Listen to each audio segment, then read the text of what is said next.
Alright, so here we go with our replacement of the bushing in our shifter cable for our 1997 Saturn 4-door SL. Well, I don't really understand why some mechanics are in business, but here was the quick fix that the mechanic did to the car. He took florist wire, which is kind of like coat hanger wire, and he wrapped it around here, and he wrapped it around this, and that was supposed to hold for years.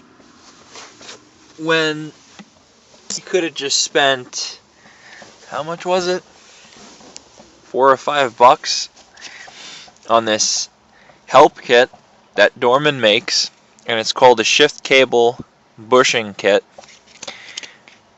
specially made for Saturn, and it contains one bushing and one retainer clip. Here's the bushing, here's the retainer clip. It's literally a 5-minute fix. So why would you wrap something up with florist wire? It's cheap, and then this is fixed for the life of the car. Well, hopefully. So it came with some directions, so let's walk you through it. Alright, it says remove center console exposing the shift mechanism. Well, we already did that, and I didn't show you guys how to do that, so I'll briefly show you how to do it. First off, both sides of the console on the floor part are held in by this Velcro piece, so it just unsnaps, so it's pretty easy. But don't start thinking that there's no bolts or screws to unscrew. This is a pretty disgusting console. It's on my car. But there's going to be, let's see if we got some light there. There's going to be 2 screws here, right in the cup holder part.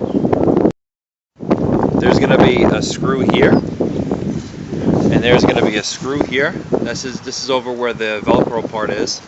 And don't forget to loosen the cigarette lighter. Then you just pull up, and what you want to do is you want to pull upwards like this from the back first, not the front, and you just lift it up like that and pull back, and it comes up with no problem. So now we have access to everything. This is the bottom of the shifter, and that is the shift cable right here. So we're going to put that new retainer on, and it's pretty good access on the passenger side and right on here, but we're going to go by the directions. Alright, 2 is locate the end of shift cable where bushing attaches to the ball under the shift lever. We already did that already. Remove the cable end of the ball stud by prying it with a pry bar. Safety glasses are highly recommended. Sure it is. And what instruction number 3 is pretty much telling you to do is, if yours hasn't broken off like this one has, it's pretty much just telling you to pry this away from the ball part of the shifter. Number 4, remove the old worn bushing from the cable by cutting the rubber or prying the part free from the cable end. I'm assuming that the rubber part or the old bushing looked like this, but I guess coated with rubber or something like that. I'd never seen it before, so I can only assume that if they're referring to rubber, it was made with rubber. I really don't know. Alright, so number 5, whoops, it's kind of windy out. So number 5 is telling us to snap the new bushing on the ball stud. Take caution. The part has sharp edges. Wearing protective gloves is highly recommended. Seriously, guys, it's really not that sharp. I guess they're just doing that to save their ass for all the people that don't want to work and look for every little reason to sue companies. So you don't necessarily have to wear gloves, but if you want to follow the directions, wear gloves. But anyway, this is how it came out. And it's saying to snap it onto the ball stud. So this part we're going to put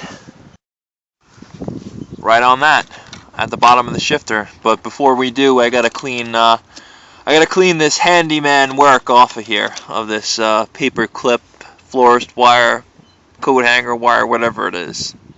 This was done by a mechanic shop. Can you believe it? I can't believe it. Alright, so we have the bushing piece on. Now we're getting ready to put it on the cable, but you see this ring right here? We're going to put this off to the side because that's going to go in last. So connect these two together, and then we're going to put the ring in last, and I'll show you how to do that. Alright, she's in. So if any of you who thought that was a pain in the ass with centering it just so it'll push in, I definitely feel you. Because it's a little difficult to work with the driver's seat in the way. So if you got a 10 millimeter and a little bit of time and really don't mind, just take the fucking driver's seat out. This could have been like a 2-minute job. But anyway, here's the last and final step with this. See this locking ring? This is what we're gonna do. As you can see, which I'm gonna take a picture because it looks a little weird on my screen, so I don't know what you guys could see. So it looks like it's pretty much a ring, but there's a short end and there's a long end. Well, the short end has to go in towards the bearing. So we take the short end and we push it in. That's what we're going to do, but I'm going to take a picture just so you guys know what I'm talking about.